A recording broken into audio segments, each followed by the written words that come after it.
All right, so I'm out here with my dog Desmond. This is just at my house. We're gonna go over recall just a little bit. So there are 3 big rules with recall.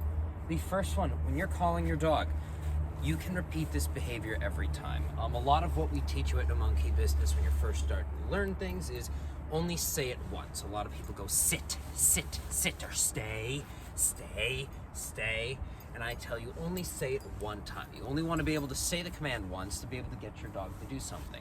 Recall, completely different. Recall is something where a real world recall is what we're teaching you, but recall is something where you can repeat this as many times. Because like I said, we're teaching you a real world recall.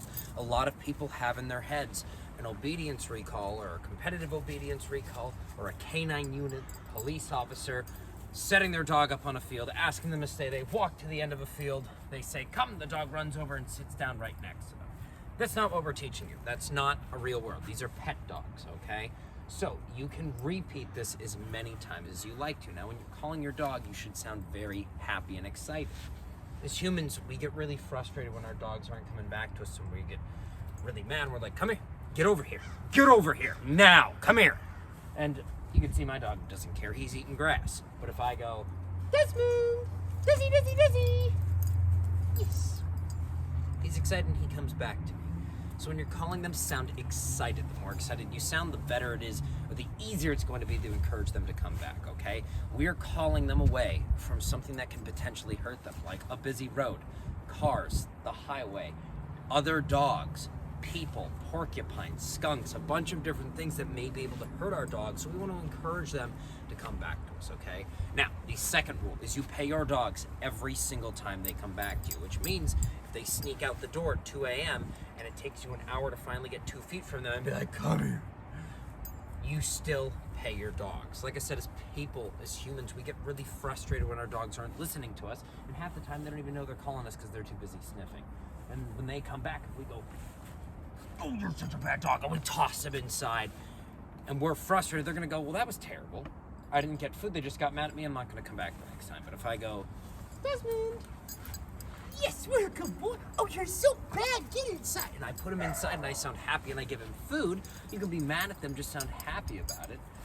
That's perfect. They're gonna go, well, that was great. Oh my gosh, I want more. And they're gonna be more likely to come back the next time because they got food for it. Now, the third rule is something not to do. Now, you've noticed when I've called Desmond over, I've grabbed his collar. That's one thing you want to do. This is what you don't want to do. If I go, Desmond, sit. Just don't do that.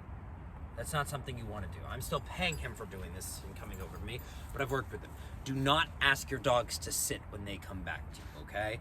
That's something called breaking the contract. That would be like if I hired somebody to mow my lawn, and they mow the lawn and they go, great, I'm done, can I get paid now? And I'm like, I'm not gonna pay you until you also water my lawn as well, okay? Or spread more seeds for grass on my lawn. No one's gonna wanna do that. That's breaking the contract. You're gonna get sued for doing that. You are calling your dog back to you, pay them for coming back to you. Don't keep asking for more. Because if you don't practice and you constantly do that, your dog's gonna go, I'm not gonna do anything you want me to, okay? So pay them for coming back to you. And more importantly than getting them to sit, if my dog's charging towards a skunk and I call them and they come back and I go, yes, and I get back to them, they come back, I wouldn't want to sit. I would want to be able to get a hold of their collar, okay? Get a hold of your dog. That's the biggest thing. So if you have a dog, when you call them, you got to put your hand over their head. You reach over and they kind of duck and run the other way. Here's what you can do. I'm going to bring Desmond out for me a little bit. Desmond. He comes in from the side, grab his collar from the side. Eliminates me reaching over his head, okay?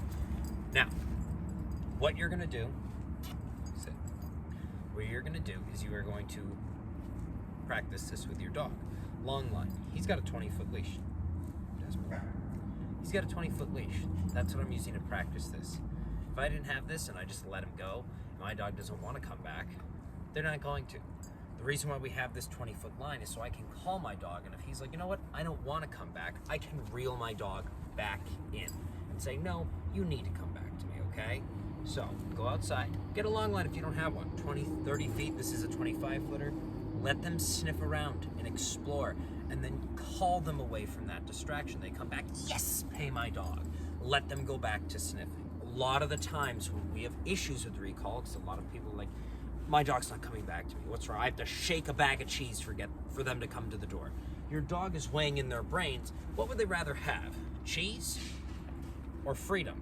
And a lot of the times, that freedom weighs a lot more in their heads, and they would rather go be sniffing around, rolling in the grass, sniffing some deer poop that they found, and just having an old time, good time, okay? So practice. I call my dog, yes, give them a treat, let them go back to sniffing. So 9 times out of 10, when you practice this and you let them go back to sniffing, that 10th time where they're running towards a porcupine and you call them, you go, yes, and you pay them, and it's not the end of the world when they have to go back inside, okay? You're diluting that. All right, so we'll just do a couple. You've seen me walk around, but I'm just gonna walk around with Desmond. He's probably gonna stay by me. Come on, bud. Right.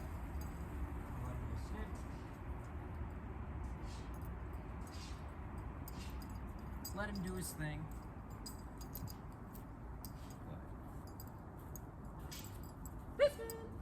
Desmond. I pay him for coming back. Now, I grab his collar. I have a treat in the other hand, so I couldn't do it, but I'd grab his collar, let him go back to sniffing. He's doing his thing, and I go, Desmond! Dizzy! Yes!